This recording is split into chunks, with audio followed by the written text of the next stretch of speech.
Hey, travelers, it's Sparks Valentine here with Erica Nerdy Yogi. and Foxfires. and welcome to Dice and Dish, the tabletop RPG roundtable discussion podcast, where the three of us are going along on travels, talking about three different topics every episode, and meet some interesting adventures along the way that we bring into our silly discussions. So we really hope that you enjoy the episode and that you continue along the travel with us. So I guess we'll see you along the road.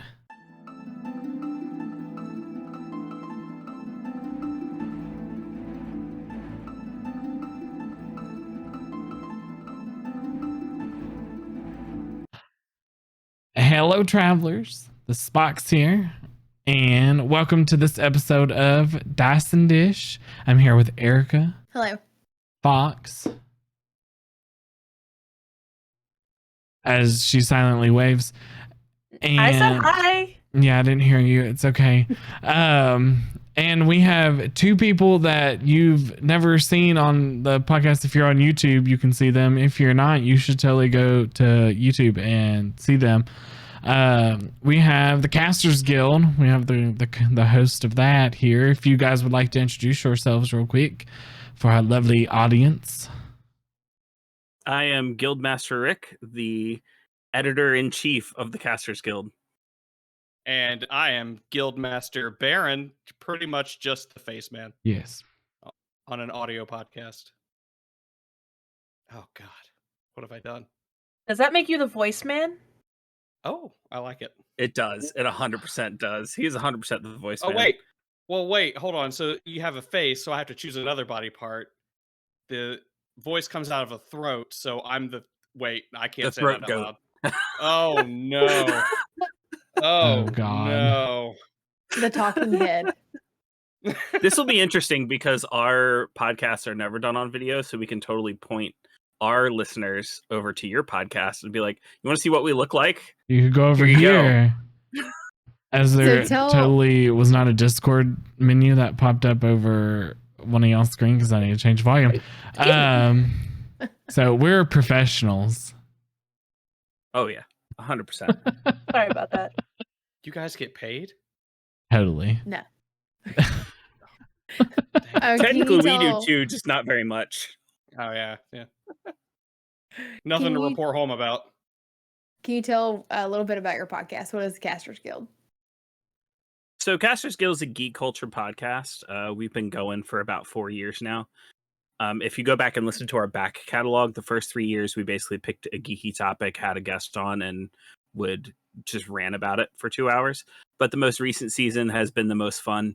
We have gone in with no plans each episode and just kind of talked about whatever was going on in the geek world that week. So if you're looking for a place to get some geek news, Casters Guild is your spot.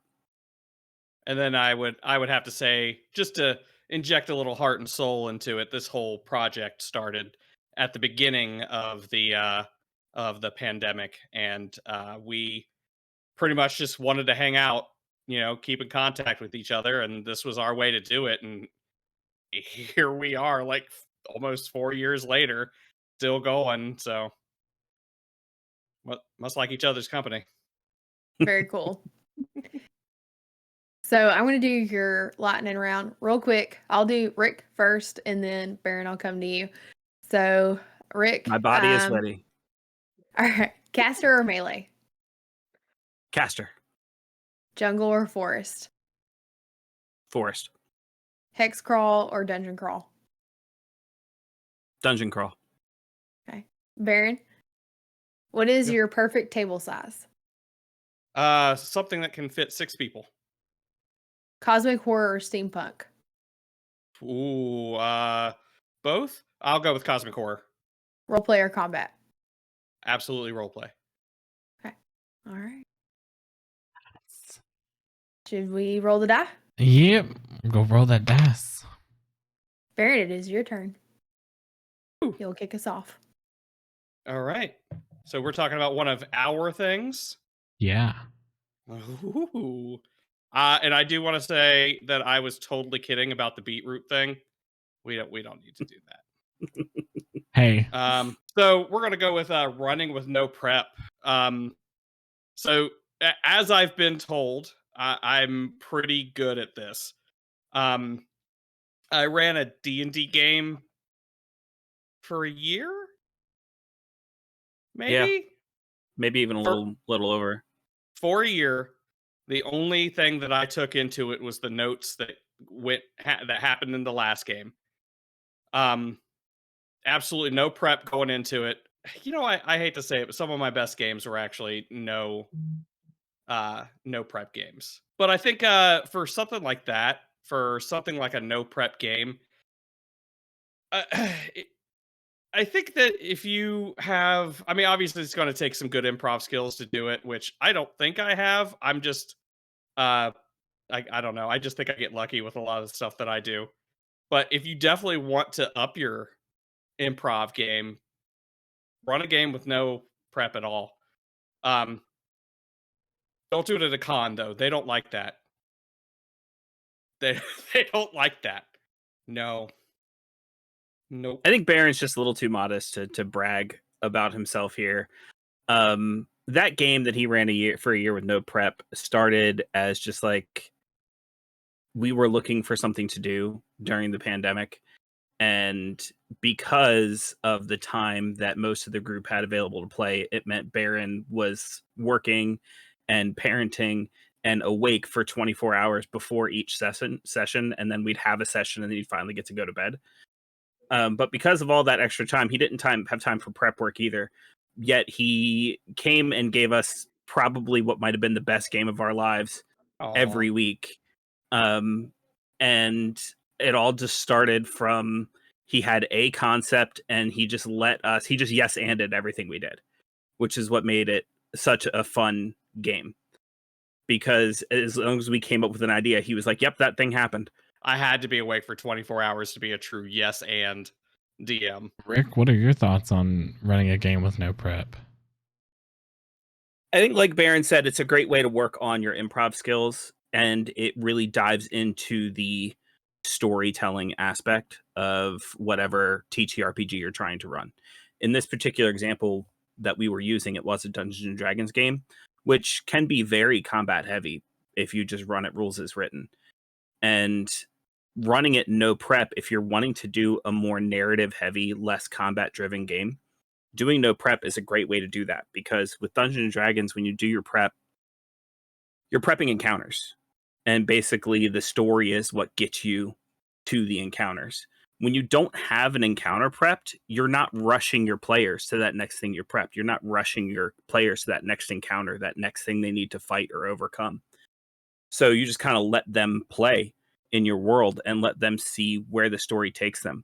And when they get somewhere, rather than throwing a monster at them that you've prepped, you can throw whatever narrative thing at them that you just come up with in that moment. If it's your first time running a game with no prep, make sure you do it with some close friends of yours, because there's going to be a lot of, I don't know. And you're going to need that time to come up with something sometimes. But what we found with Baron, once he got into the groove of it, we couldn't even tell that he had nothing prepped. It felt like he was ready to tell that story. He knew what we were going to do before we knew we were going to do it, and he had something ready for it. And it's not like he wasn't prepping. You know, he's not psychic. He didn't know what we were going to do. It seemed like he had something available for every contingency, but instead he was just ready to play with whatever we threw at him. So if you're wanting to run a game, you're not the kind of person who likes to prep, you are the kind of person who likes to tell a story, it could be perfect for you, as long as you're ready to accept whatever your players throw at you. The thing about running a game with a lot of prep, there's a lot of DMs who can end up resenting their players because they throw something at them that they weren't prepared for. You know, they're like, I wrote out this entire story, you just ruined it. I got to make up something new on the spot. If you have no prep, you're not married to anything. Who cares what your players ruin or run into? Yeah, that was totally me early on too. Like early on in the running games. Ugh. That was the worst. It's like, you know, you put a lot of love into a story like that, and then it's like the first thing someone does is whatever they want to do to have fun. How dare they? And it's just totally derails your entire plan. It's like, well, now what do I do? Or they teleport out of your dungeon that was the only thing you had prepared for the entire session. Not our fault. Yeah. The only person you got was the wizard that could teleport. I got one other person, thank you. And then the wizard teleported both of them. Yeah. I think so and then just because I want to like pick your brain here, Baron, like when you're talking about no prep is so like some people say no prep is like there's different levels. It's like I write down a sentence on a note card, or I have like a list of NPC names and a list of locations, and that's all I prep. So when you say no prep, like what level of no prep were you at? So I would first game ever. I went in with nothing. Just nothing. I just described the setting as it came to my head and hoped that I would remember it to the next game. I would write some stuff down Mhm. about like what happened in the game, but then after that, no prep. When I started the game next week, I had a hope that I am reading these in the right context. I was leaning on the players sometimes to be like, what was that guy's name? Because I don't know. But I do that when I prep too, though. I completely forget characters' names, so that's fine, whatever. But yeah, but for the most part, nothing. I would walk in with nothing, just whatever I had in my head from the last game. I think like no prep can be a lot. I mean, I think it can be a lot of fun. I've definitely like ran a dungeon with no prep because I just didn't life gets in the way sometimes. I think you really need good players to do no prep. Like if you have people who are really new and they're kind of like they need you as the dungeon master to almost kind of like hold their hand a little bit and kind of guide them. I think that can be a little overwhelming for new players. Mhm. But I I like to prep, and I know like I'm, some people were like they're not, and some people are. I enjoy the prepping when I run because it gives me. It's almost like I'm playing game when we're not at game. I Mhm. know that sounds weird, but it does give me like it makes me look forward to game even more because it's like the way that I kind of prep is like Ash, Sparks and Fox played in a campaign that I made for like we ran it for a year and a half. And there was probably 20 storylines that I had written out that they didn't even touch. That they could have, but they never did. And that was because they didn't, they didn't choose to go that way. I kind of like to prep in that way, like have a list of stories that they could touch if they want to, but if the path they go is kind of the where they go, then I move with them. And so I probably over prep, but I don't know why, but I enjoy doing that. So Yeah, but that's kind I of mean, how I go. but that's just it, though. Just like literally everything in the universe, it's on a spectrum. Oh, for So sure. so it's a lot of fun to jump into a game with no prep at all. Which by the way, I had at least 2 brand new players in that game. And you just really have to, as a no prep DM, you just got to step into that knowing what you're working with and being like, okay, well, I'm going to hold your hand through this, and I'm going to hold your hand through this, and I'm going to introduce all this shit to you, and you're going to love it. So, but then again, on the other side of the spectrum, you have the people who like to quote unquote over prep. I don't have to say quote unquote anymore because I'm here. Hi. Um, but you put in all of that prep, and I actually think that that's where a lot of DMs, like you were saying, get their enjoyment because this is a creative release and you're writing. So regardless of who does or does not experience these things that you're writing, you are still um, expressing yourself creatively. So I can definitely see where the fun comes in that.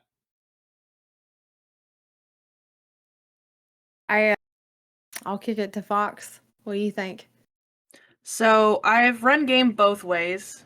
I have heavily over-prepared, like Erica, and I have done literally nothing because of my busy schedule and just showed up like, okay, I have an idea of X, Y, and Z you guys can do. Let's see which ones you do. Please don't do something that I have not even thought of. And both ways have their pros and cons. So prep obviously takes a lot of time, and not everybody has that time to put into it. And that's okay. You know, for all our listeners, it's okay if you don't have time. Just know that there are difficulties with not prepping ahead of time. So, like, if you don't prep at all, you're probably going to have to pull encounters out of your back end. So if your players are like, well, I want to go take a job and I want to kill a dragon or something, it's like, okay, I got to pull those stats up real fast. Or figure out, how do I get you from point A to point B for this random thing you want to do? So things like that can make not prepping difficult. The name thing can also make not prepping difficult. So many times I've had players go off in a random place and they ask me an NPC name and I'm like, I did not prepare this name. I write it down 3 different times in my notes and I still won't remember it. And I'll lose it. It'll be lost to the notes. And hopefully one of the players remembers. Stuff like that can definitely make it hard. I got really, really lucky in one of my NPCs who I was just like, they asked his name and I was like, this is his name.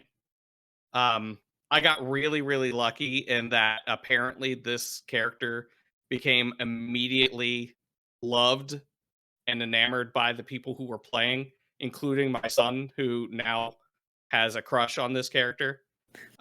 So I've had to flesh this character out now. So he's went from kind of throwaway character to like main character NPC status. I've had characters do that too. The name thing always gets me too. Because I suck at names just in real life, like, and that's one of the things that I feel like I've kind of been wanting to play with in game is maybe playing a character who just struggles with names. It's like, oh, because we forget people's names all the time, and it's like when we play D&D, it's like we expect each other to remember other people's names constantly. Yeah. So I was kind of thinking about playing with that, but yeah, I can't come up with names off the top of my head, or they're just gonna be like Doug. It's just Doug. I will say Susie. a tool that helps me is a lot of times when I'm running game, of course I run game online now, I have a random name generator at the go, just ready. I was like, okay, I'll met a random character. Let me just, okay, there we go. That's their name. Yep. Yeah, this is where gaming in this generation, it really helps because the tools that are available for DMs are ridiculous now. And I'm not even just talking about the digital ones, but I think I should start there where you have your random name generators. If you run into that dragon that you don't have the stat block for, it is 2 seconds to Google 5e red dragon and you've got the stats. But it doesn't even matter if you find a homebrew one because that one could just be more fun. Yeah, that's true. It everything is at your fingertips, which is one of the things that makes running no prep even easier. I've even had scenarios where players have run into a building or something like that that was not part of my session or not prepped, and there are dungeon generators that you can pull up and it'll give you a 5-room dungeon in 2 seconds that you have a map for. Yeah. I think there are probably a lot of tools that like some people look down on and stuff like that, but at the same time, if you're just running a home game for your friends, use those tools. It doesn't matter. Just make it fun.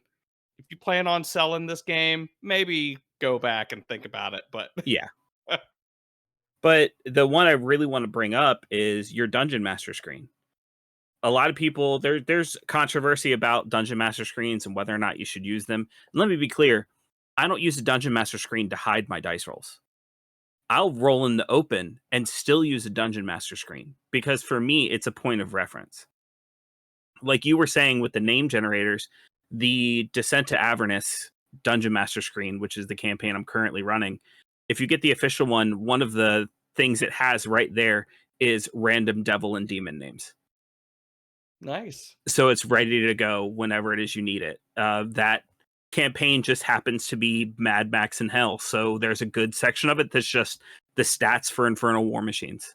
So you don't have to look them up. They're right there. And if you make your own Dungeon Master screen, which I highly recommend if you want to make your own Dungeon Master screen, make it dry erase. You can change it over and over and over again. As soon as you come up with that NPC that your players fall in love with, boom, that NPC is on your Dungeon Master screen.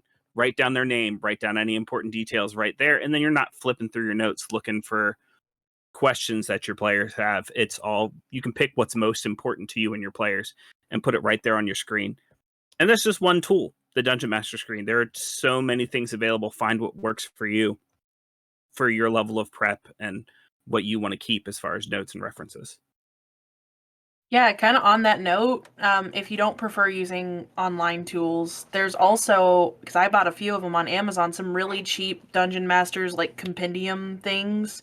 And they basically have lists of random towns, names, NPCs, things like that that you can use in those situations where it's like, oh, they went somewhere I didn't expect. I gotta make something up. I know that Chris Perkins has released I don't know how many names is in it. I printed it off at one point, and I think it was like 4 pages, and it even has like standard D&D races, just a list of names for like each race that I've kind of pulled from. Like I've printed off and put it on my Dungeon Master screen and kind of done the same thing you're talking about, and just been like, okay, and I just like, whenever I used one, I like circle it, and then I'll write down like, a little detail about them. That makes it easier for me because I just have that kind of list to flip through there. I'm sure you can find, if you just like Google Chris Perkins NPC names list, you could probably find it pretty easy. If you have Xanathar's Guide, and nearly identical lists is in the back of it. Oh yeah, maybe that's where they kind of put that on the website. Maybe that's what I was thinking of. Yeah, I've seen that online. Or one thing that I've used, and I just so happen to have it because, I mean, this is also where I play D&D.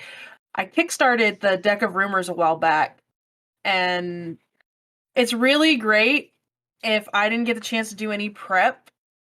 I just find the one, so there's one that's like City Rumors. Yeah, there we go, the big city. So I'm like, okay, let's see what chaos this will ensue. And just pull out a card and see what the players hear about in the city. Things like that. Those can be great tools if you don't really have time to prep as well. Just all kinds of random little things you can do if you don't get to prep. Yeah. Deck like that's for encounters, for forest encounters, and I use it for hex crawls. I'll like, okay, roll me a perception check, and then I just draw a card, and I'm like, you have found like ruins, and it kind of gives you like a table there that you can roll on to see what kind of ruin it is, and then the players just, you kind of just improv from there. I do that with like my DCC group whenever we're crawling from one dungeon location to the next. The decks are very helpful. They are. And that's all completely zero prep too. So that's a great option. That I would like to utilize. I need to get a bunch of random decks now. Well, the Deck of Rumors has different styles: Call to Adventure, Big City. I kickstarted the big pack, so I have all of them. Just random town events, small village gossip, cities on the docks. They have pretty much anything like that. They're gonna have rumors and like things you can find on notice boards. I mean, honestly, I know I brought up the discussion of tools, but while we're still on running with no prep, the best tool you're going to have is your own brain and your own self-confidence. We've always, over at Casters Guild, said if you want to play a role-playing game, you don't need any of the things that you buy. You know, you just need some dice, and even then there are substitutions. Baron can tend to be very modest, and didn't want to brag about himself for that game. And part of the reason I think running that game no prep worked so well is because he was running on no sleep and didn't have time to doubt himself. So he was just going into it. So if you're just confident that you're just going to say something that's going to work, just go with your gut. I mean, just the first thing that comes to your mind, don't doubt. Just go, no, that's not going to work. Just say it. And your players, even if it doesn't work, your players will turn into something that does. Yeah. I promise you, you'll say something. It could be the smallest, most insignificant thing. Your players will latch onto that thing and run with it. And the beauty of it is they're not going to know even if you make it up because it's all made up anyways. Yeah. I think one of the funniest, on that note, the funniest meme I've ever seen is that meme where it's like, my players come up with the solution to the puzzle that is far better than anything I've thought of. That's now the solution. Yep. That's exactly right.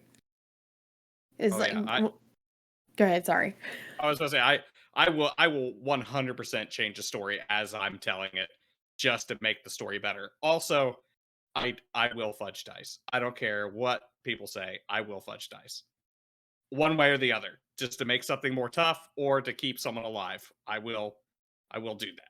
I had a yoga student ask me once. She was like, "How do you come up with stuff? Because we never run out of stuff to do in class." And I'm like, I plan yoga. I sit down and I plan all my yoga classes and all my sequences. And I did that in the beginning, and then I started adding up the time I was spending prepping for my yoga classes, and then it was like, I just need to start, today we're going to do twists, and everything's about twisting. So we do a bunch of twisting poses, and it's like, they wouldn't even know if I just started making stuff up. I mean, how are they going to know? As long as we do yoga for an hour, they didn't know. So I just started we were talking about like improving and stuff, and it was like, oh, that's a better idea to sequence it this way, because I thought about it when they're in child's pose, resting for 5 full breaths, and then I make something up, because they're not going to know either way. As long as it, as long as it flows well and you hit the full body, they're happy. It's the same thing with DMing. Just have a good time. Yeah, and 9 times out of 10, if your players get to sit down, roll some dice, and be engaged with the story, they're going to have fun.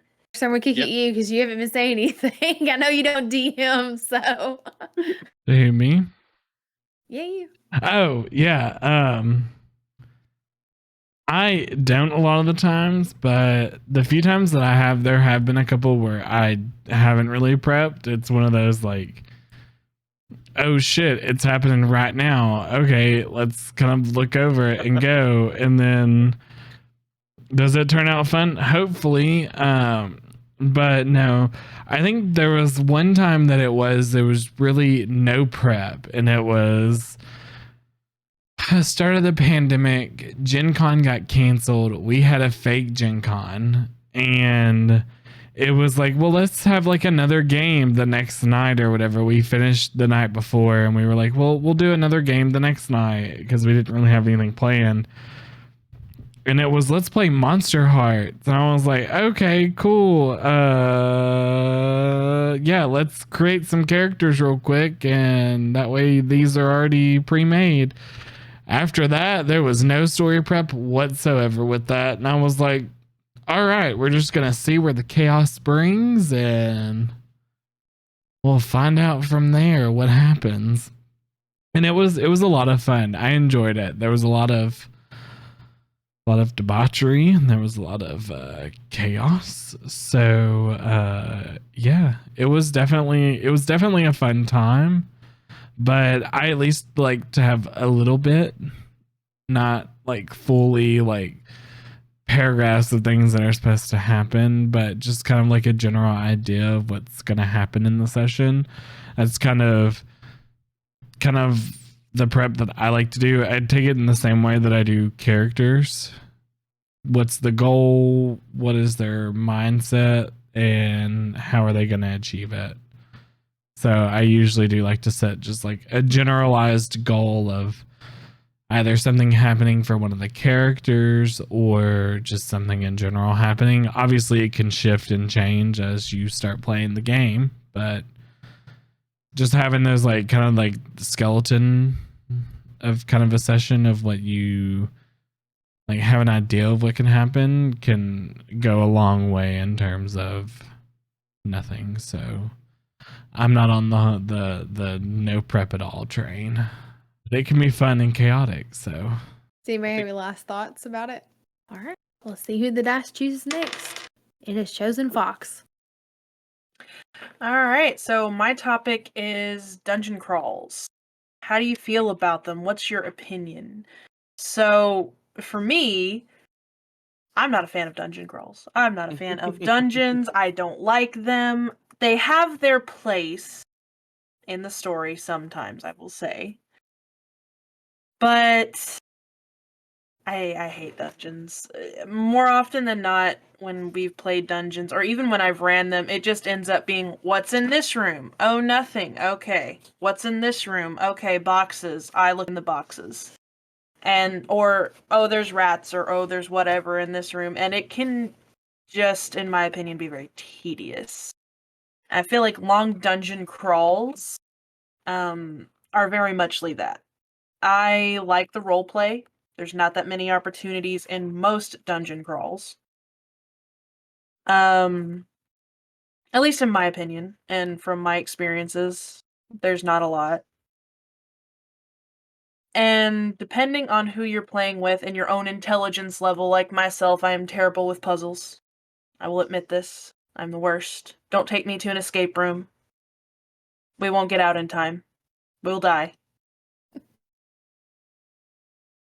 But all of that combined makes me not really care for it. But I know that there are people who love dungeons, and they love dungeon crawls in particular. I'm definitely not looking specifically at Erica when I say that.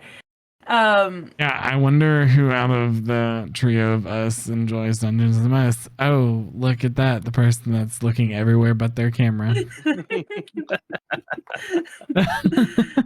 I feel But, so seen. but what are you guys' opinions? Okay. Me personally, I love a good dungeon crawl.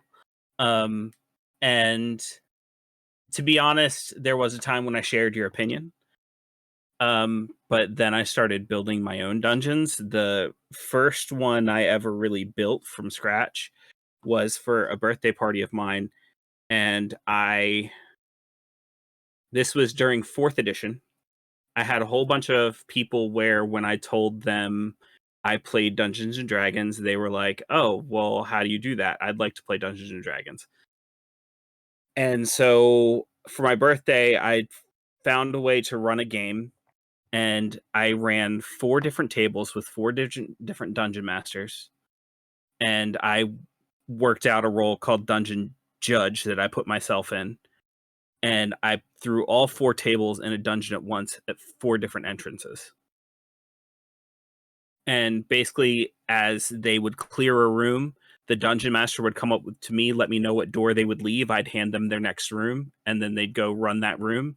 And then if they ever intersected, the 2 tables would merge, and we'd have PvP. And the story of the dungeon was there was just a really old wizard who'd lived a really long time and was just really fucking bored. So he just was like, I'm gonna get a bunch of adventurers and make them run my dungeon for my amusement. And the party that got out alive got a reward. So after that, I found the real trick to creating a dungeon crawl that didn't feel tedious, that didn't feel boring, was to tell a story with the dungeon, use atmospheric storytelling. The first thing I always do when I start building a new dungeon is I think of that dungeon's ecosystem. If there are monsters in that dungeon, they didn't clock in for work that day and show up at the dungeon waiting for an adventurer. They live there. How do they live there? What did they eat? What's the social structure? Is there a hierarchy? And you can leave little clues in different rooms that might lead to something they find 4 rooms later, depending on the direction they start to go. So after that, I started falling in love with building dungeons. Honestly, I don't do them as much just because the way I like to build them, it does take a ton of prep work, and I'm an adult who has a job, so I don't have the time to do it. But if I ever do have the time to sit down and build one, I love telling a story with a dungeon without actually telling the story to my players. Let them figure it out. If you've ever played a story that has a video game that has like deep lore, but none of it is explicitly said, that's exactly how I like to build my dungeons. I'm not really a dungeon guy. I will throw dungeons into my games every once in a while. But if anybody's watched Star Trek and you are familiar with a cave episode, my dungeons are pretty much cave episodes. So the concept of a cave episode is they used the same cave in every single episode that they filmed. They just filmed it from a different angle. So pretty much my dungeons are the same thing. I just move some rooms around. That's it. I In don't fact, blame actually, you. yeah. It's like the one dungeon that I actually was very proud of was one room. It was a one room dungeon. The one dungeon I was very proud of, nobody did it. Oh man. I feel like we Oh. should go back Again. and play through that dungeon just to make Ashley happy. I wasn't It's even too late there. now. It's too late now. Wait, you just have a dungeon now. Just put it in a different yeah, game. I have a Just- dungeon. I have a Yeah. dungeon. Just make I sure just nobody haven't- can teleport out of it. Yeah, Yeah. now it has an anti-teleport thing in it, actually. Yeah, There we there you go. You could just run it for me and Rick. Yeah, There okay. you go. Yeah. And then we'll tell everybody how awesome that dungeon was. I know, and then Erica and Sparks will never know. We won't talk about it. Spoilers. Oh well. I like dungeons. There's really nothing in game that I don't really enjoy. The only thing that I like dungeons, I like being in the city, I like exploring the wilderness. The only thing that I don't really enjoy about game is shopping can be fun, but like a lot of shopping kind of gets old after a while. But I enjoy dungeons I am trying to be a writer in the TTRPG space. And so my writing partner, Kurt, is like, you're on dungeon duty because he hates writing dungeons. So he's like, you love to write dungeons. So I write the dungeons. And I do. I enjoy them. I kind of like Rick, what you were talking about, like, I get what you mean about the environment and trying to make it to where like the environment tells a story too. Like in Ragnaborg or Morkborgzine, the idea is like Thor is fighting the world serpent and he drops his hammer into Midgard. And where does he drop it? A seer from hundreds of years ago had a vision of the place that he would drop it. So the seer leads the clan to this spot. They build a temple to Thor for Mjolnir to drop into. And the moment the hammer enters that temple, the magic and the lightning that Mjolnir has in the weapon will reach up to Thor, begging him to come and gather the hammer. But it activates the dungeon, the defenses, because only those who are worthy to fight along Thor with the world serpent during Ragnarok are going to be able to survive to get to the hammer to summon him. So that's the kind of like, that's what I did with that dungeon is, you know, it's alive, but it's alive by the magical item that is inside of it. And I think NPCs are important because you do have people who like the role play aspect. One thing that Kurt brought up to me, because I'm planning on starting a stream. I don't know when this is going to come out. I might be streaming at that point. I don't know. But we're going to be doing Temple of Elemental Evil. And he was like, flashbacks are a great way when you're in a dungeon as a DM to, especially, you really need to know your character's backstories. But like, have a flashback of, you know, when you were a kid, you know, if you're a druid and you see a flower in the dungeon in the corner, as their character goes over there, they have a flashback of, gardening with their mom or whatever it is, trying to tie pieces of the dungeon to a flat. It doesn't have to be all the time in every dungeon, but at least like one, and just to give, a break from that, is a good way in a dungeon to keep it from where it's just like open door, rinse and repeat kind of a thing. It makes me think about BioShock. I love BioShock. One reason why I love BioShock is because I love Rapture. It is this, Ken Levine did such an amazing job with environmental storytelling. And to me, Rapture is a dungeon, but it's such an amazing dungeon, you don't feel like you're in a dungeon. Because, that's what you're doing. You're going from one area to the next, clearing out enemies, leveling up, getting better gear, and then, of course, you have your boss fight at the end. It is a dungeon. It's just an amazing dungeon. And there's, you have your recording things you pick up, and you learn the story of Rapture via recording devices, not really talking to anyone, if you think about it in the game a lot, besides the guy who kind of like tells you come here and there. But a lot of the backstory of what happened in Rapture is with those recording devices that you listen to as you explore, and it changes the way you see the environment, in my opinion. I do not like dungeons at all. Other side of the coin. I find dungeons a lot of the time very boring. I am not a combat person per se when it comes to role-playing games. I enjoy more of the role-playing side of tabletop RPGs, of the role-playing game part of that title. But I think depending on how the dungeon is, we've kind of talked about dungeons before. It was like the Great Episode. You should totally go back and watch that. That's just the title of it, is the Great Episode, because all of our topics align somehow.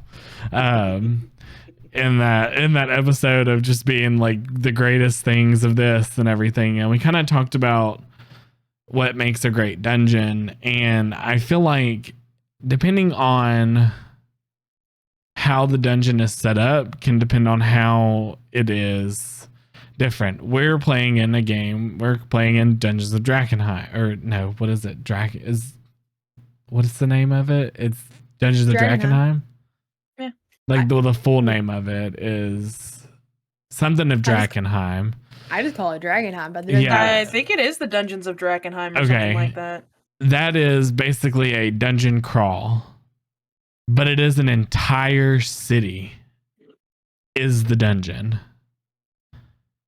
So it kind of gives it, instead of it's, you have 4 walls around you basically, and you're going down a hallway. You turn one way. Oh, look, there's 2 doors. Which door do you want to go in?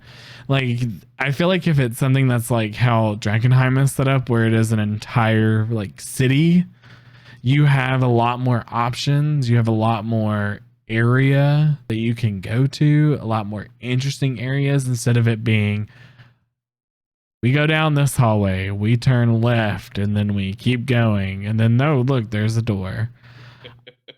I feel like your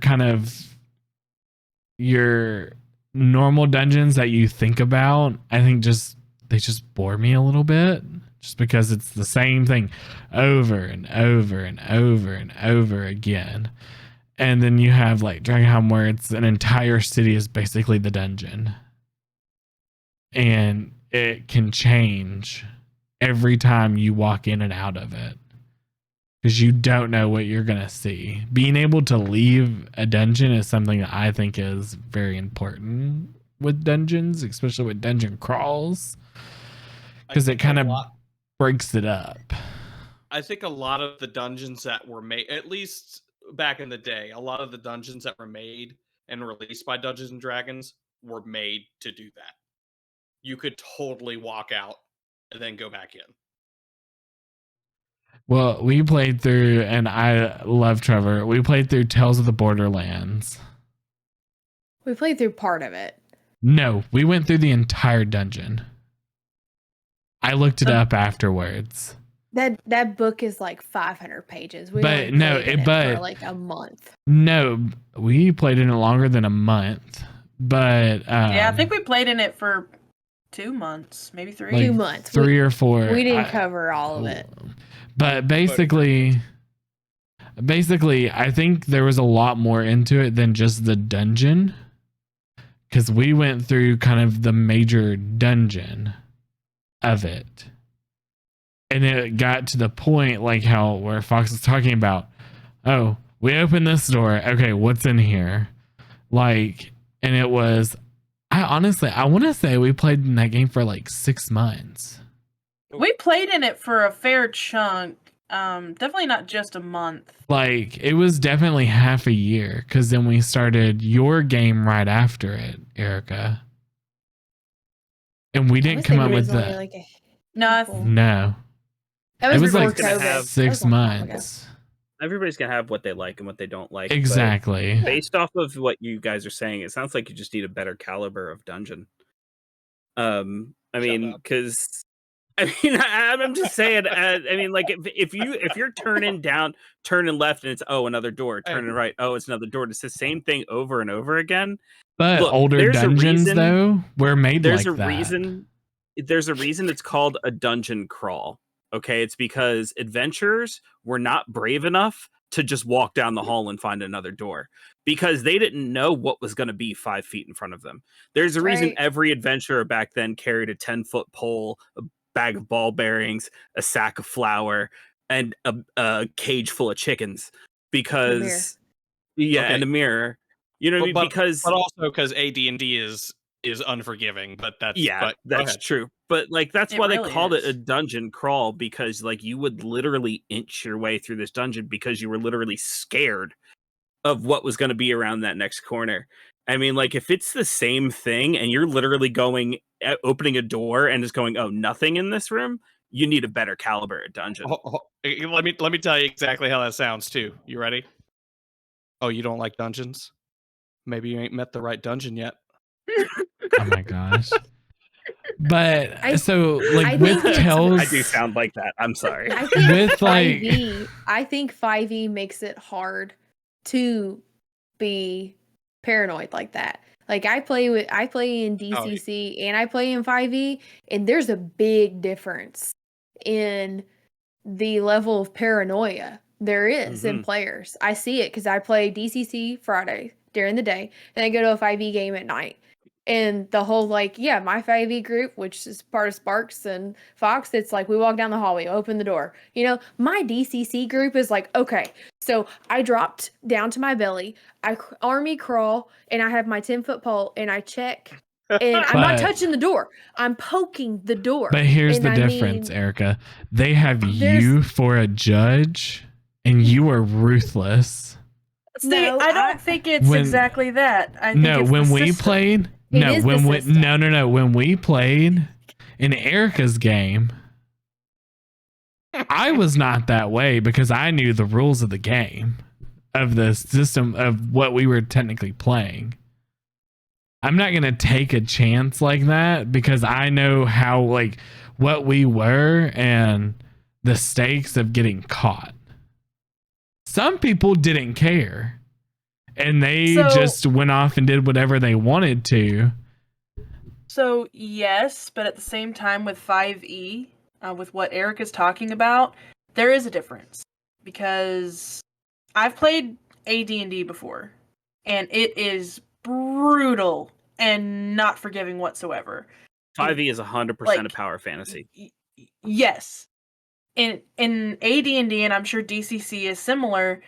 If you don't go in and think you're going to die if you take one step, you are going to die because you don't have the spells, you don't have the slots, you might not even have the tools that Ain't you're no death saves in AD&D.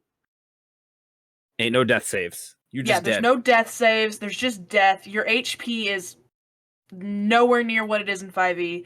Your You AC also don't get all of that back after a long rest. That's another thing. Now, I love 5e. I do. Mhm. But they're definitely for two different crowds. Because in 5e, you have Locate Trap. You have your starter set that has almost anything you could possibly need to survive in a dungeon. And even if you do encounter the traps, 5e, it's like you take 4d6 of poison damage. In And if you roll high enough on the AD&D, save, you only take half. yeah, in AD&D, you just die. Yeah, well, no. You needed a rogue with fart to be able to find and remove traps.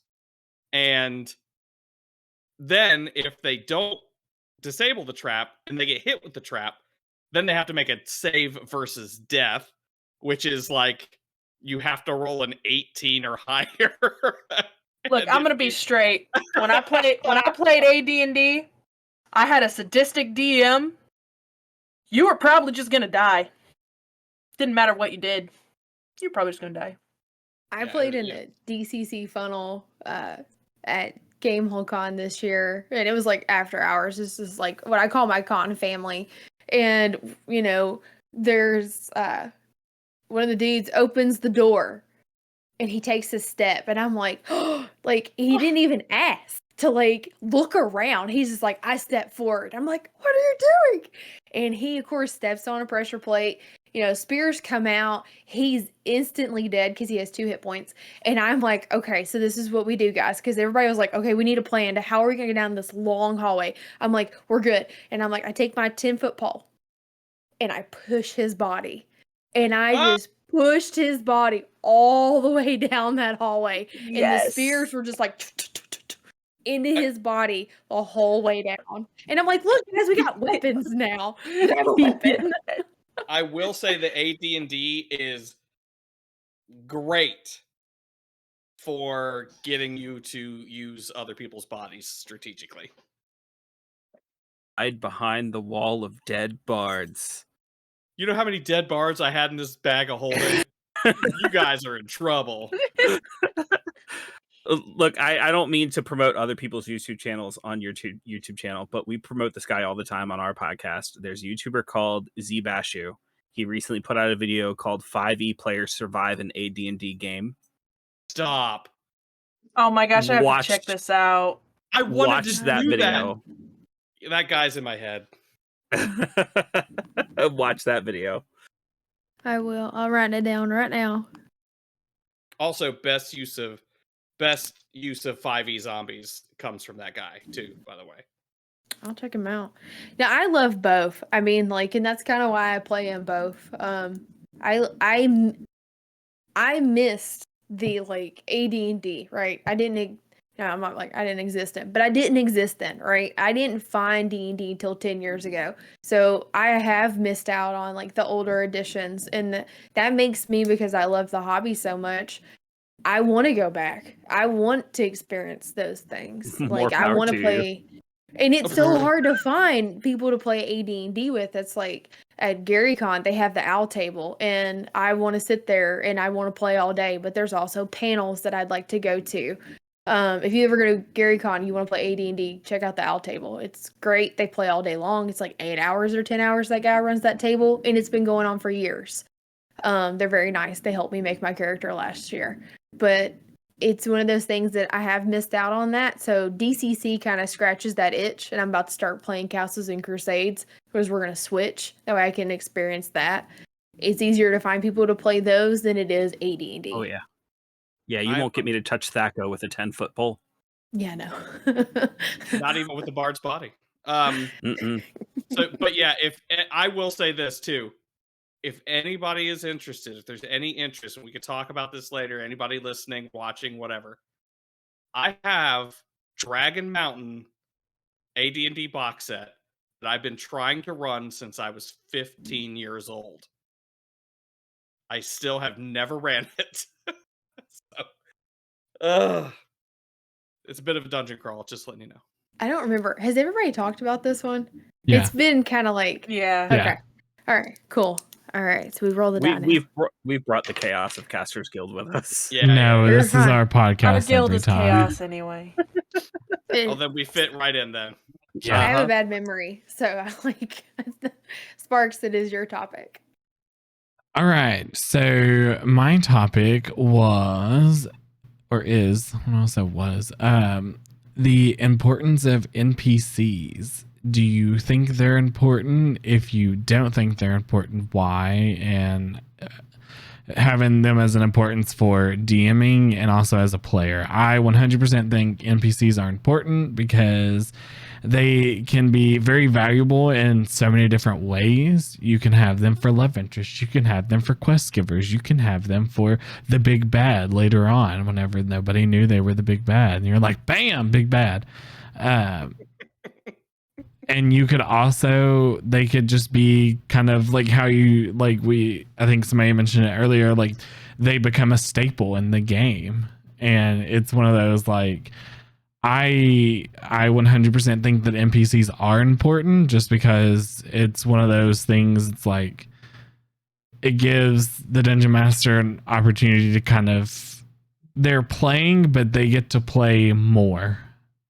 Of like, if the people keep going back to this NPC, it's kind of like, well, if they're going to keep coming back, then I need to make a character sheet up for them just in case they decide to go out with the group and to have things set up for them. So then it's like the DM kind of becomes the player too, kind of becomes like a PC instead of just the DM.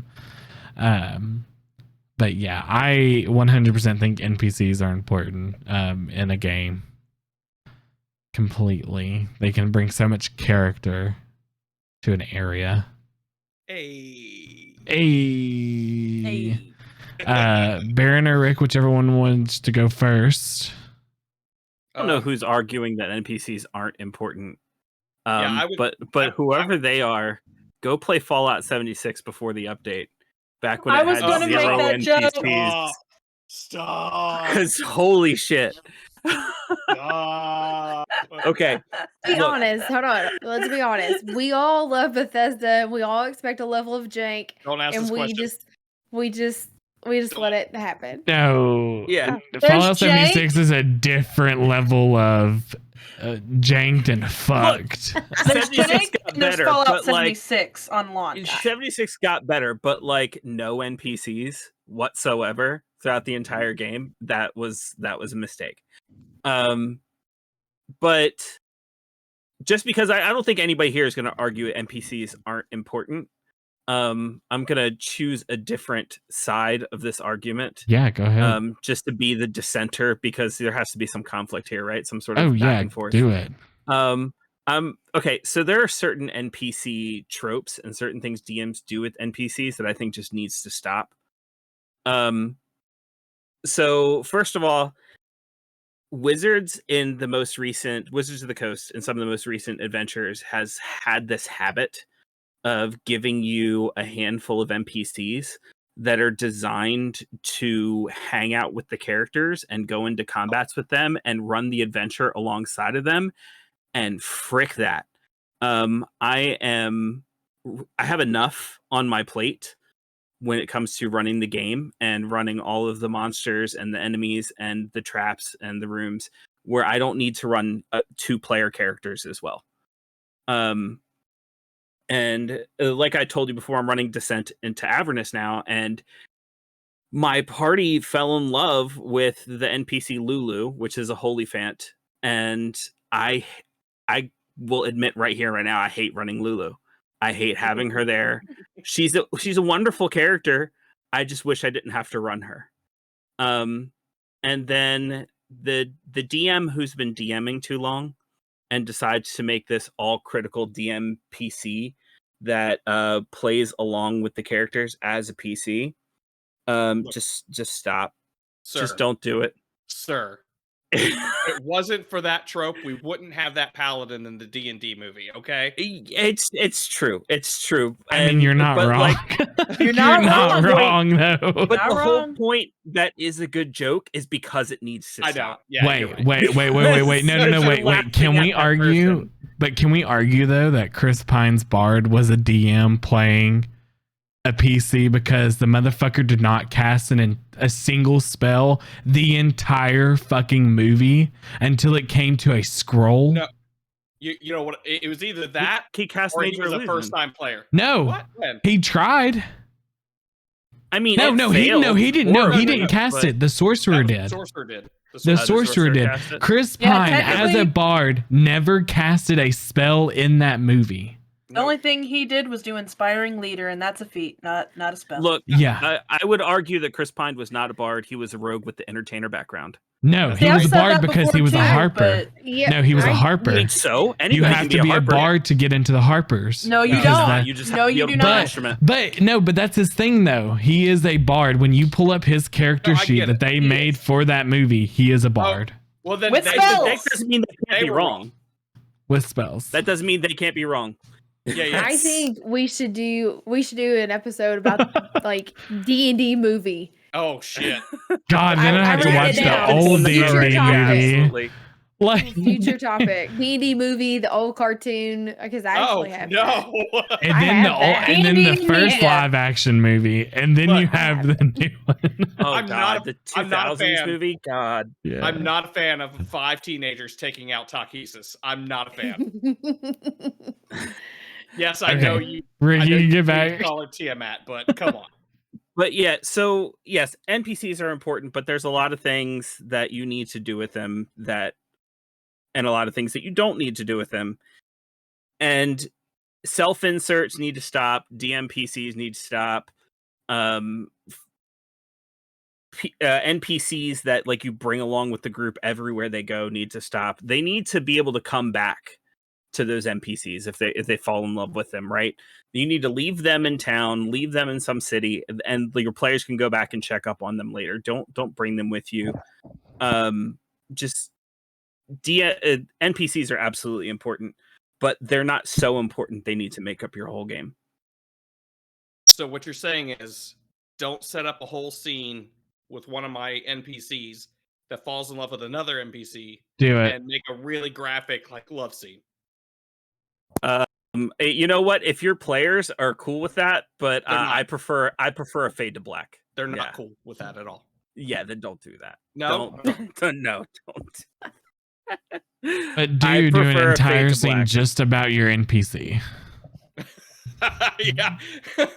Just to spite Rick. Just to spite Rick of all these great grievances. But I do. Yeah, I Oh, that's do. when Rick gets up and leaves the table. I do find some of that like interesting. Like I feel like when we were in Erica's game, none of us were healers. So we had. I don't know if Sheila was technically an NPC, but Sheila was also a sidekick. So I She was feel sidekick. like she was a sidekick I that mean- was a full cleric. They But- gotta go hand in hand. Was she not a full cleric? Nope, she was sidekick rules only. Okay. Basically was so we could have healing. Yeah, but Sidekick she was a and hirelings sidekick, can but be- she was Can be different. An yeah. NPC too. Like it But was she was also- both. She had a crush on one of the PCs, and she would refuse, or she would only healed based on how she was being treated with the party. So Yeah. she wasn't just a heal bot. Like if she got into a fight with the guy she had a crush on, she wouldn't heal him in combat. Yeah, so I feel like if it's something that's like I do agree though, like having the NPC that is with you the entire like start to finish is something that's like a little like but when it's something that's like it's not major, like it's not always like they're not a major part of the story of like the players. I could see that. yeah, because I mean I've I done will do anything I something like can that. not to have that NPC. I will do anything I can not to have, because I've run so many games, like I said, especially with Wizards recently. If I could figure out a way to drop Lulu and still make that story work, I'd do it in a heartbeat. But you know, it's another one of those things where it's to each their own. Like as a DM, I just can't stand all the extra work to running that hireling or running that sidekick. I have had sidekicks in the game where I've literally handed it to one of the players and gone, if you want to have them here, you play this character. And that's fine. Yeah. But Yeah. the other thing about like in that particular instance, and I'm not going to say what you guys did was wrong. I'm just going to say how I would have handled that. It's 5th edition. You don't need healing. And even if you do need healing, there are so many ways to do it. You could literally just make potions of healing more available, instead of them being 50 gold a piece and super rare. And also, I mean, Baldur's Gate made it canon to throw potions at people and heal them. they did. As far as I'm concerned, it's D&D canon now. Yeah, I mean they could have brewed more healing potions as part of their classes. Like, so the reason why there was nobody who was like a cleric or a paladin is because they were at a school. It was like not like a high It's school. not like It was more of like a Strixhaven. college. Yeah. Yeah. And so some of them were taking alchemy classes, and they could have done more like brewing like roles for doing that. But yeah, I do run quite a brutal 5e game. I've had people threaten to quit my table many times because their characters die. But so that's why we decided to do the little. But I gave her an attitude, and because she was a fairy, and so I was like, if y'all piss her off, she's just gonna leave. I think those little sidekick NPCs have their place, but they don't. It's not necessary to have them throughout a whole campaign. So, like, in the one I'm running right now, periodically, I will send my players to a place that I know is way too dangerous, or they will go to a place that's way too dangerous, and I will give them a helper that is basically there, you done messed up, and I'm gonna save you this one time type of thing. And that's if they even succeed. So, like, when they were really low level, I had them go get an introduction to a storyline later that will, my players better not listen to this, lead them to the BBEG eventually. That thing literally could one-shot them if they tried to fight it. So I had an extra healer there that would not get involved and would bring them up if they went down. But she was with them only for that mission. And also to, oh crap, we can't win, teleport out of here. I think that's probably the best use of an NPC like that is a cameo. They should just be treated like cameos. And if you want, put a lot of detail into this character because, you're showing it off. This is a cameo. So they come in and they're like, I'm here to fulfill this role in this part of your adventure. Then afterwards, I'm gone. And yeah, that's perfect, I think. Yeah, that's pretty much what happened. For all my anti-DMPC rhetoric, I have one NPC that has literally shown up in every game I've ever run. And that's what they do. They show up, they provide one thing, and then they leave because they're like, I'm too busy for this shit. I'm helping 30 other adventuring parties, and you guys are just one of them. And I love that character. And anybody who's ever played one of my games probably knows exactly what I'm talking about. NPCs, what I don't like about NPCs is having to role play NPCs talking to each other. Yeah, that's awkward. I hate very that. awkward. Yeah, try to have one maximum interacting with your player at any given time. I hate it. It's like, you're sitting around a round table and it's like, you're there with, the politicians in town or whatever, and the party's there, and it's like you have guild master of whatever, and and they of course are going to interact with each other, and it's like I have to basically role play all these people to the players and also with myself, and I don't like doing that. I don't like role playing by myself. I don't know how to say it, with myself. In that kind of situation, I'd rather just have one, but you can't really have a political scene if there's like a guild, there's like all these people from the different guilds to represent, a round table of politicians, like how do you not end up just role playing with yourself?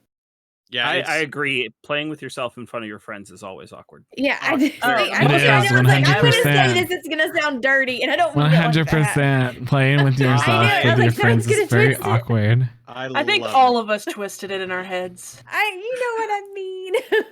All right, so it is my topic.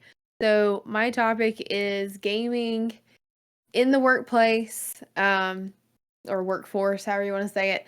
So the reason why I chose this is because I've heard a lot of people talk about they meet people at their workforce and it's like, oh yeah, I play D&D, and then they start to like play D&D at lunch, or they play after, after work with their coworkers and stuff. And I have had a string of an odd jobs, I guess you would say, as an adult, where I work from home and I never saw my coworkers because I worked night shift and they all worked during the day. And I was just like this person that existed that didn't really interact with them. So I never had that kind of opportunity where it was like I could talk about game with my coworkers and maybe have that connection. Most of the time, now that I'm like, now it's different now that I'm like working in the TTRPG space, like everybody plays game. But I was just wondering, do y'all experienced that? Like where you've worked before, are there people that are playing D&D at work or at home, or have you brought anybody into the hobby via your work? I would never play D&D at work. Like this whole, getting people together at the workplace after hours or during lunch. Mostly because there's no way I could run a work appropriate game. The topics I breach, I just couldn't. And I know there are people who love those type of games and they run those type of games. They're like, yeah, I run a family friendly game, and I'm like, good for you. That's just not my style. However, the majority of people who currently play at the table are people who I've recruited from my places of work. It started with my friend Katie and her life partner. They are some of my best friends, and they play at my table. Then my coworker Daryl, he's not really the type of nerd to play D&D, but when he heard I played D&D, he told me about his son, and now his son is a regular at my table. Then I have Lori, who I recruited from my workplace. She just heard I played Dungeons and Dragons. She said it sounded cool. I was like, come over and play. And I even have another friend, Tyler. And when I met him, I was working selling cell phones, and he came in and bought a cell phone and saw that I was wearing a Dungeons and Dragons necklace, asked me about it, and now we're great friends. Like that's how we met, as I sold him a cell phone and started playing D&D with him. So, I mean, as an adult who has a full-time job, that's where I spend the majority of my time. I mean, that's 40 hours a week that I'm going to be at my job. So if I'm going to play a game and I need players, I'm not going to meet them anywhere else. Maybe if I go to a convention, but the majority of conventions I go to are out of state anyway. Like I'm not going to meet somebody who can come to my house on a weekly basis. And yeah, I could play over Discord, but you start talking about time zones, you want to talk about scheduling nightmares, it gets even worse if you're talking about that. So when it comes to, like I said, recruiting players for a game that I want to run, I don't know where else I would find them except at my workplace. This is why I have Dungeons and Dragons tattoos.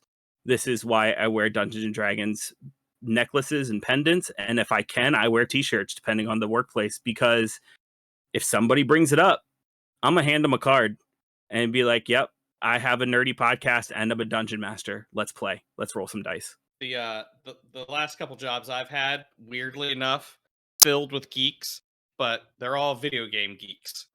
So not really down to play TTRPGs. However, I have held a job where I actually ran a regular D&D campaign at.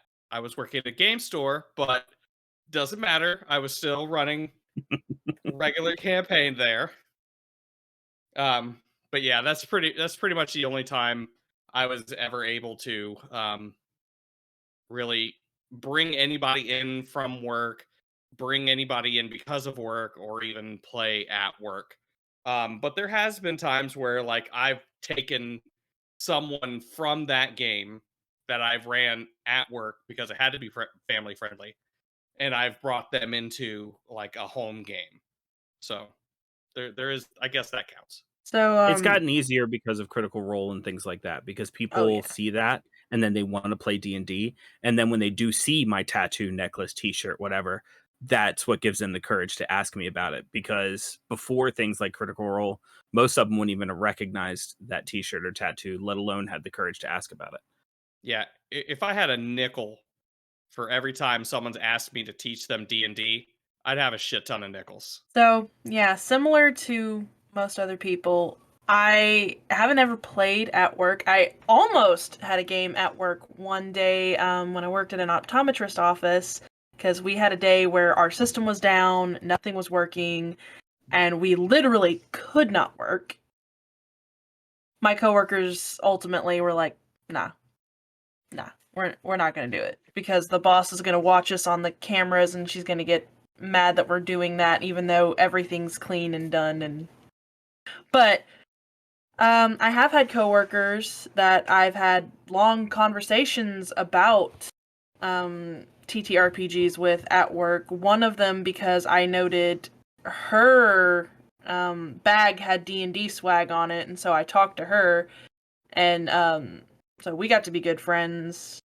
And then another one, I actually ran a game for them for a short time. Out of work, naturally.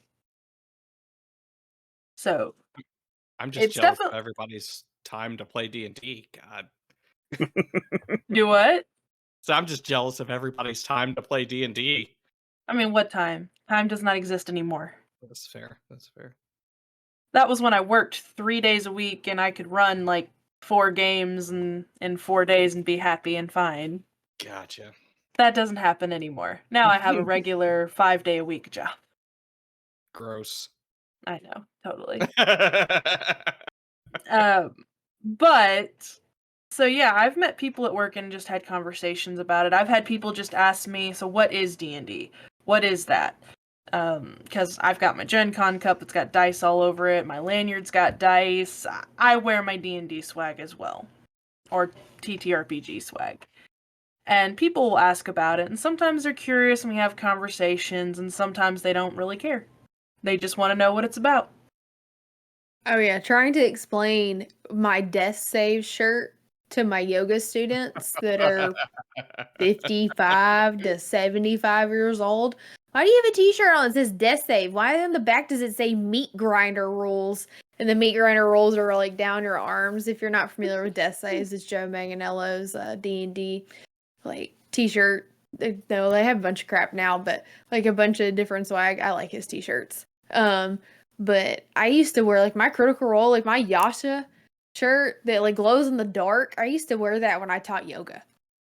And I mean, like they're like, oh well, she plays some game with her, or whatever. They had no clue what I was talking about. They're like, ask me like, why does your t-shirt scary kind of thing? Why is there a monster on it?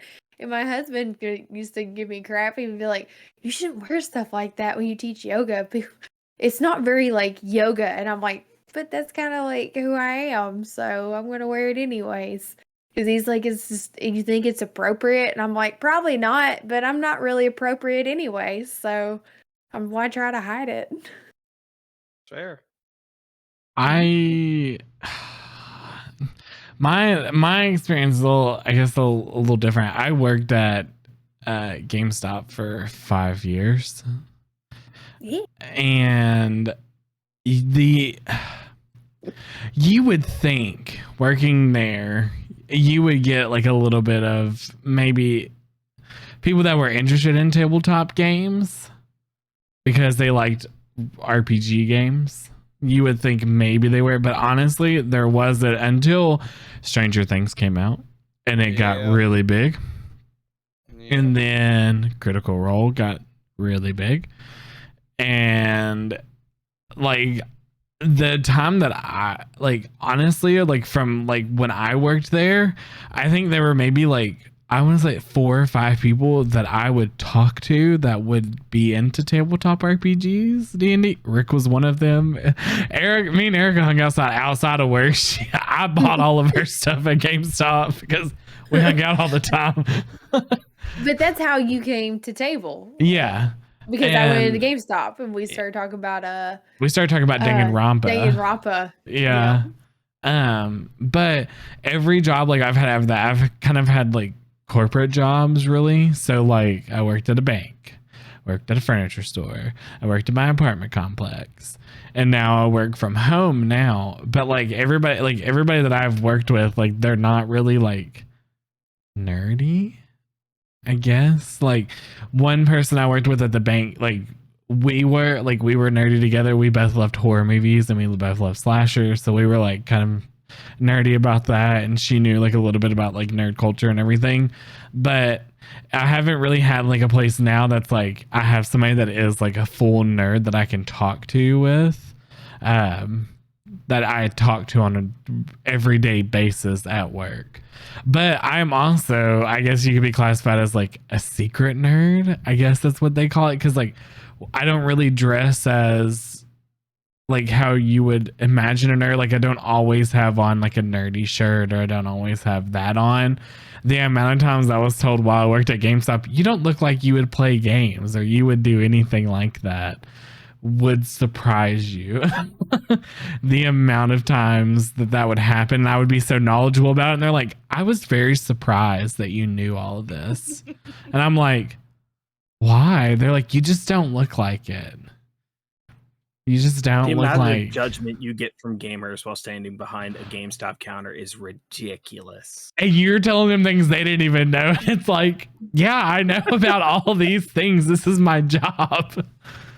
Like, or the person behind the counter assumes you know nothing about it, and they try and test you. Like, like I had a guy try. He's like, "Are you betting the statue for your boyfriend because you think Cole is cute?" I'm like, "No, because I like the video game." "Oh, this is for you?" "Yes, it's not for my boyfriend. It's mine." Oh, that's even worse though. That's not even like, because I have determined that nerds, geeks, whatever, they will test each other.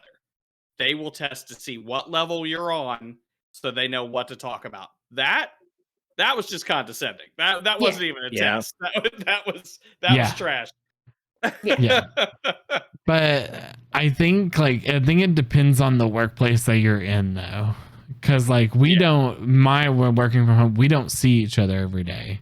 So like I'll have like some like if we have like a meeting that has a camera on, like I'm like, God, I have to look presentable. And like now that I got work from home, I'm like, t-shirts and sweatpants, and like I'll have like a nerdy shirt on. Or whenever we go like on vacation to a con, they'll be like, well, where are you going on vacation? And I'm like, I'm going to Indianapolis. Oh, what for? A gaming convention. Oh, what kind? Tabletop RPGs. And they're like, oh, okay, cool. I was like, yeah. And they try to ask questions. They don't know what to ask though.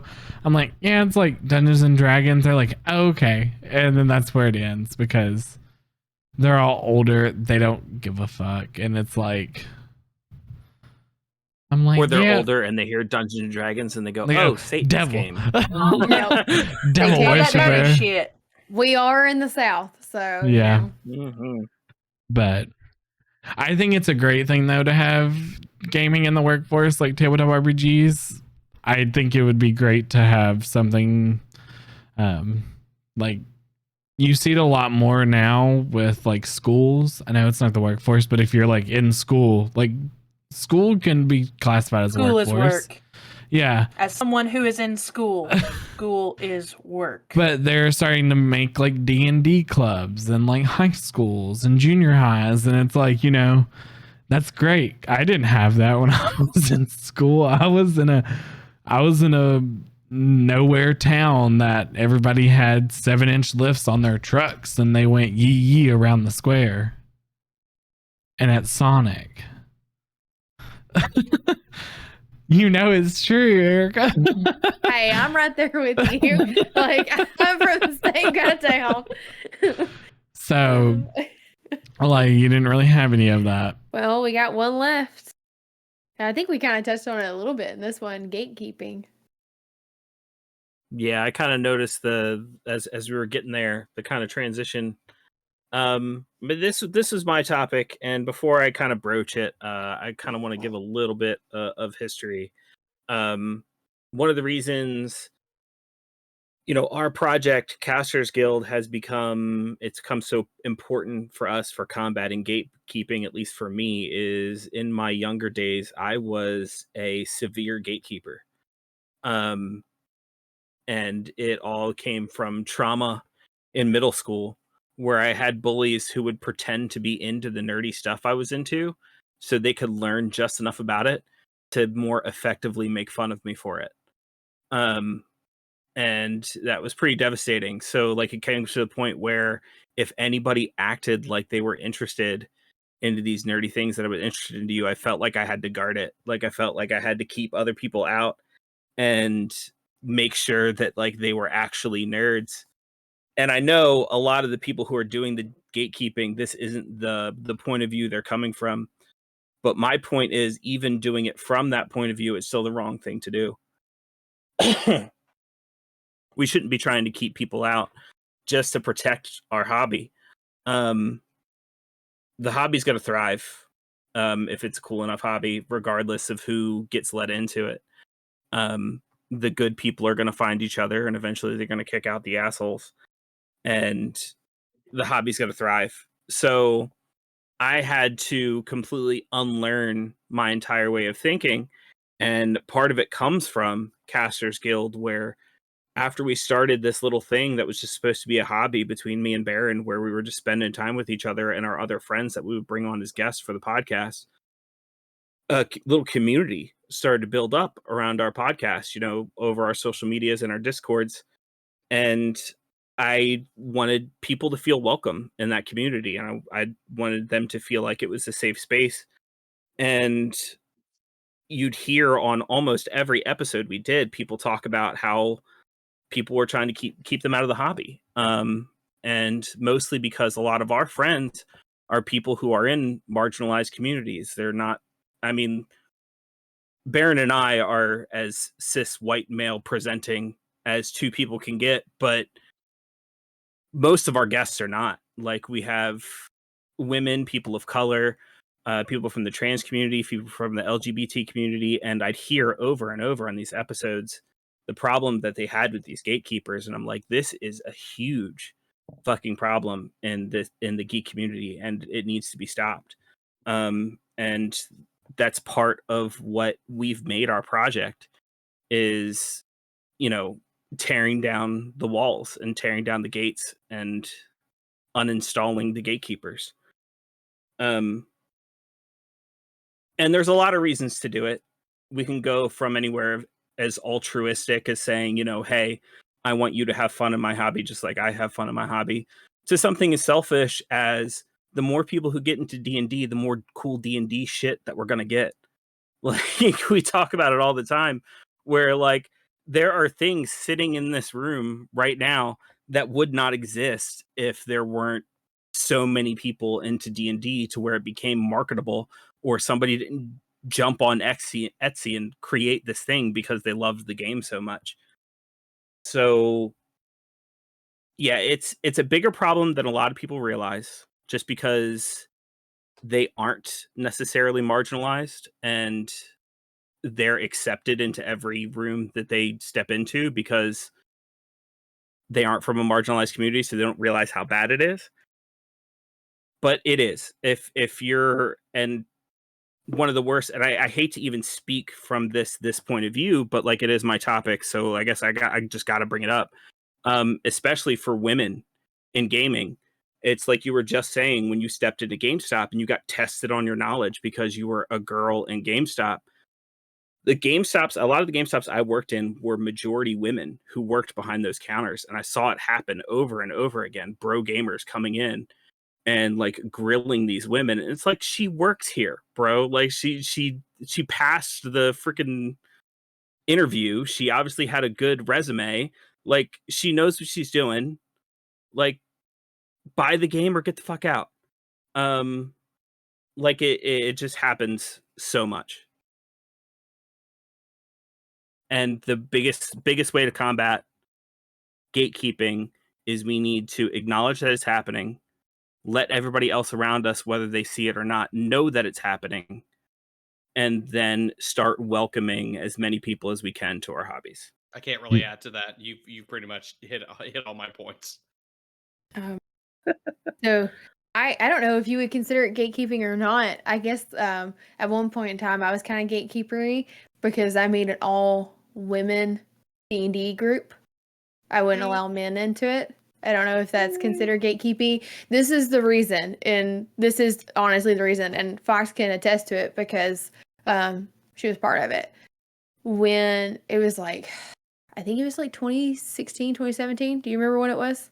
It was around then. I think it was a year before years. we started playing together. I know we it were was, talking about I know it it. was like a year before Strahd. Yeah, it was a year before Strahd, so it was probably 2 or 3 years before we played Sparks. You came into the picture. But the reason why I did it was because I kept running into the situation of meeting women who would say, well, I'll go to my boyfriend or whoever's game, and because I'm new and I'm a woman, they will move my miniature or they'll tell me what to do with my character. They won't let me choose. They take all of their voice from them. So I was like, well, if we have an all women's group and I'll run it, I'll teach people how to play, and everyone gets a voice. And the number one rule is you don't tell anybody at the table what to do with their character. That way everybody felt like they had a voice. So if you want to call that gatekeepery, then I have been a gatekeeper, but I was a gatekeeper because I wanted people to be able to feel they could have somewhere safe to play, and people weren't going to try to silence them. There's So- a big difference between being a gatekeeper and being a gate guardian, and keeping people safe within the space. I hate to use this dumb analogy, but like, you know, if you've got a wall and on one side of the wall you got people who look like squares and people who look like triangles, and there are tons of holes in that wall that are square shaped. If the triangles cut themselves a hole in the wall that's triangle shaped, of course there are going to be squares who complain that they can't fit through that hole. But like, you have your own holes. You know what I mean? That's all you did, is you cut yourself a triangle shaped hole. And like, there's nothing gatekeepery necessarily about that. You were, if anything, you were cutting another hole in the wall that made it easier to enter the hobby for more triangles. You know what I mean? Like, that's, if anything, it's the opposite of gatekeeping. I have experienced gatekeeping. I remember the first time I went to our local game store, place that I still play at to this day. I was with the guy that introduced me to D&D, his wife, and my husband, and we were walking in, and there was people outside smoking, and they were like, "Oh, what are y'all doing here?" And we were like, "Well, we're just gonna go check it out." I'd never been to a game store before. I had no idea what was inside. I just knew we were going to go check out this thing that inspired video games, and I loved video games. And so they were like, well, what kind of games do you play? And I was like, I play video games. And it was that whole, like, they were testing us to see if we were cool enough or knowledgeable enough to even go inside. And I mean, I was just going because I was interested. Like, I wanted to know where, Skyrim got its inspiration from, where BioShock did, from all these role-play video games that I loved. And I was like, and somebody told me this is where it all started. Cool, I want to know where it started. I've experienced that. I've experienced someone tell me and my best friend that I don't look, quote unquote, look like I play games. Kind of like what Sparks got told, right? I don't look like I should be working in the industry. Even when like me and Kurt, we wrote Ragnarborg together, and when we've done playtests or we've done demos or whatever, it's like, oh, good job, Kurt. You made, I really enjoyed this. And he's like, Erica made that. Oh, okay. Well, I really enjoyed this. Good job, Kurt. And it was just like, I just noticed it. And he was like, you're going to get that a lot. And I'm like, I get that. And it's like, well, and he always tells people, she made the dungeon. I had nothing to do with the dungeon. And everyone's always shocked because it's like, he always says, like, we're kind of a reverse of a lot of writing teams because he is the pretty words. He has such pretty words. I have no pretty words. I'm Southerner and I talk simple and I write simple. And I know that. He has the pretty words and I'm good ideas. And a lot of times it's the reverse. But in our relationship, that's the way it is. And it's just interesting because the more I've gone from like not being in it to being a player to actually working in the industry, the more and more you kind of see it. And it doesn't bother me because I'm not going anywhere. You're not going to be able to scare me away because I love this. This is what I've dreamed of doing. But it's there for sure. Yeah, and I think that it's going to be good to get more people into the hobby, into the industry like that. Get their foot in there, get them firmly planted in there, so that when the people who aren't so sure of their footing in this industry, in this hobby, we can be there to, give them a hand, help them through that gate that, keeps going up inevitably. And honestly, if you look like me and Baron, that's probably our biggest job, because the thing is, we can step into just about any gaming space and be quote unquote welcome. And then we'll see the actions that make people who are in more marginalized communities uncomfortable. And it's so easy just to sit back and not say anything and just go, well, I'm not doing it. They're doing it. But when you sit back and you don't say anything, you're allowing it to happen, which is almost just as bad.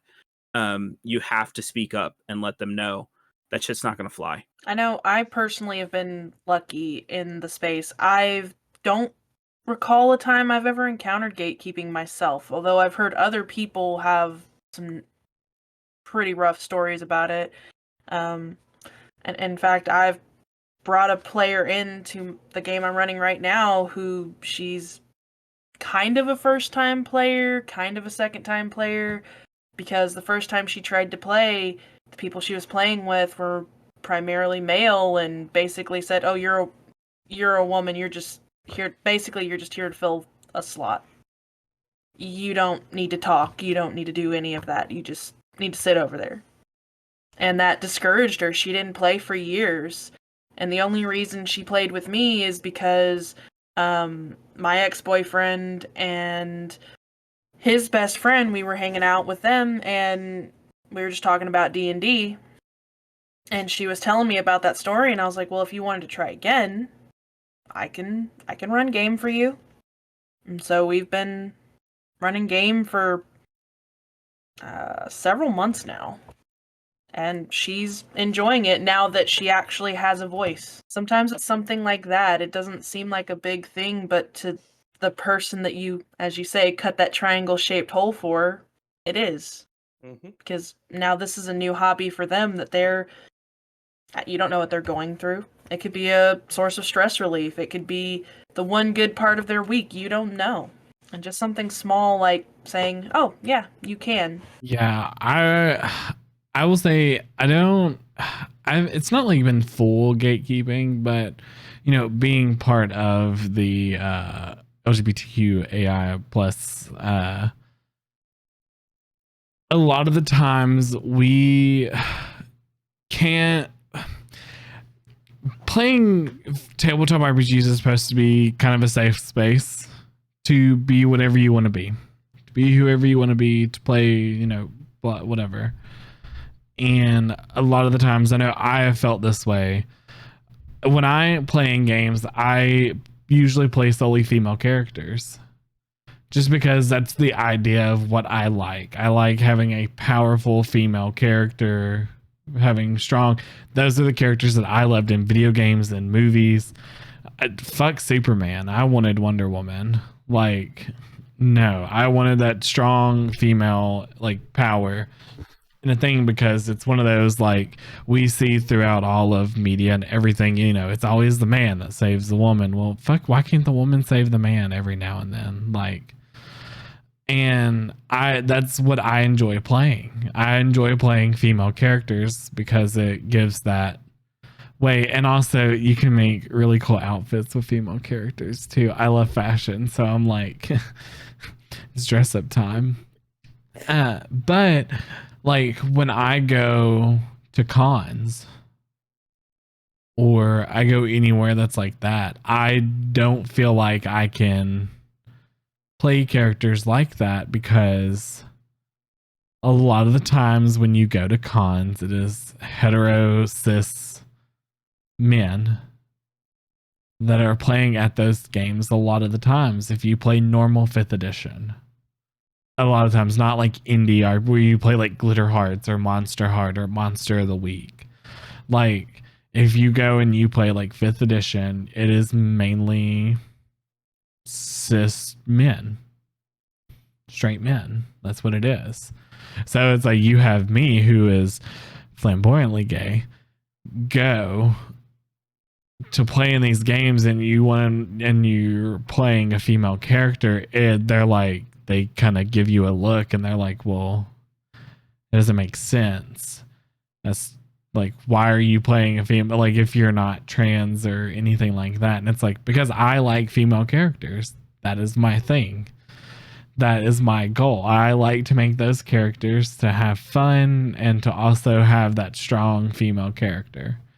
And I don't know if you would consider that gatekeeping, but it's one of those things like I've noticed a lot of the times going to cons and actually playing in games, and that's how it goes. Is things you can do in your home game because you're comfortable with everybody. It's like you go out and you're like, well, can I comfortably do this at this place? And a lot of times the answer is no. Sure. It's 100% gatekeeping. Yeah. I mean, gatekeeping is basically just people who are already in the space doing whatever they can to make people who are new to the space or look different than them feel uncomfortable in the space.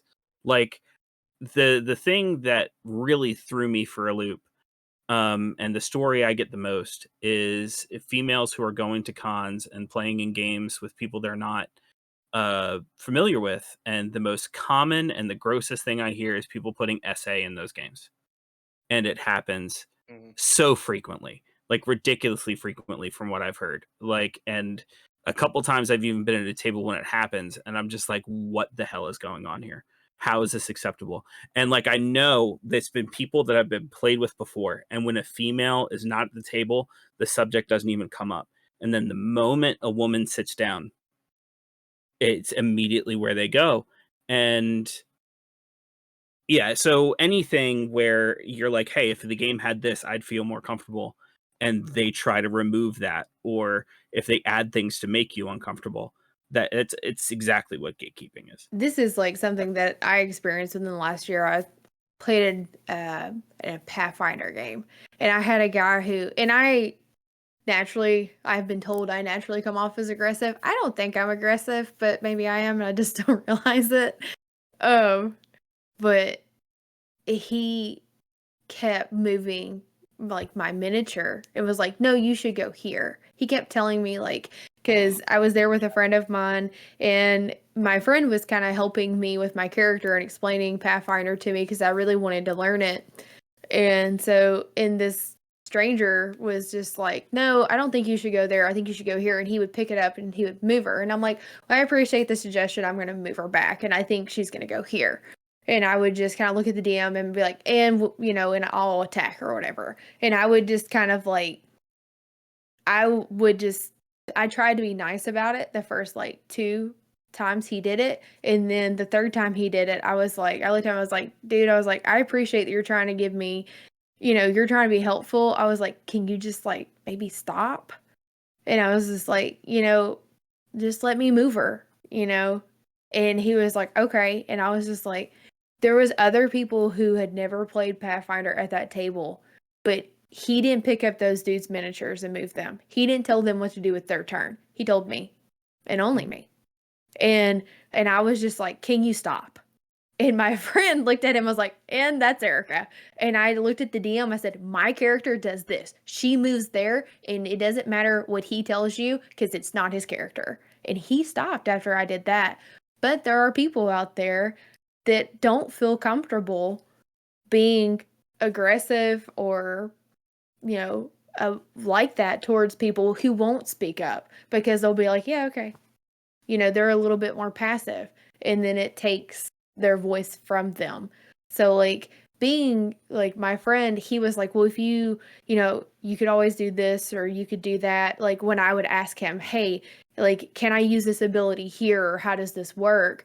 I think that's different. Like when you're trying to help somebody versus just almost like bullying them to play the way you want them to.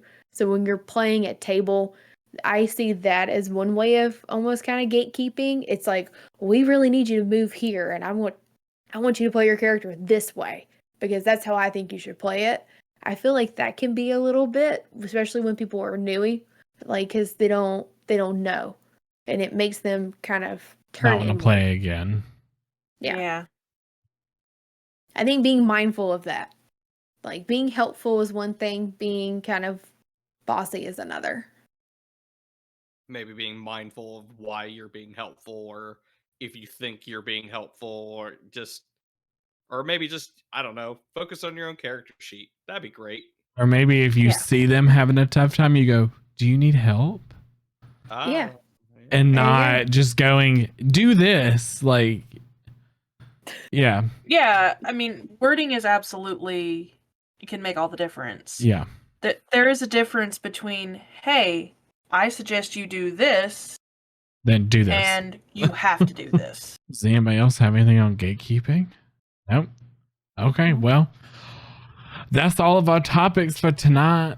Rick, Baron, thank you guys so much for coming on the podcast. We really enjoyed having you on. Where, just introduce yourselves again, and where can everybody find you so that way they can go over and listen to all your great content. And I'll just if you like deep dive very deep into an episode of Casters Guild, you will find somebody very familiar in one of the episodes. God. Anime. Well, now no, I'm cutting that out. They gotta find it. They gotta listen to every single episode. I mean, ideally, they will do that anyway. I know. I mean, chances are if you liked this episode and you liked this discussion, you'll like our podcast anyway, especially the most recent season. It's pretty similar. But yeah, we are Casters Guild Podcast. I'm Guildmaster Rick. That's Guildmaster Baron. You can find us anywhere you find podcasts, Spotify, Apple Podcasts, Google.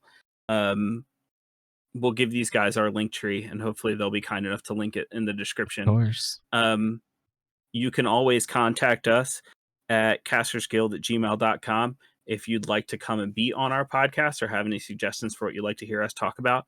And you can always join us on our Discord where all the fun stuff is happening. Well, everything will be in the description below, that link tree and everything. So yeah, well, I hope everybody had a great time tonight, and we will see you next time. Bye.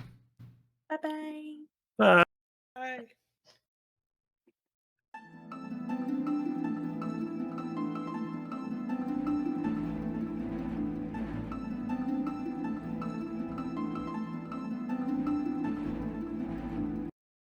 Hey travelers, it's Sparks here. Thank you so much for watching this episode of Dice and Dish. We really hope that you enjoyed it, and go check out the Casters Guild on Spotify, Apple Music, wherever you get your podcast at. They were amazing to have on, and we completely enjoyed having them.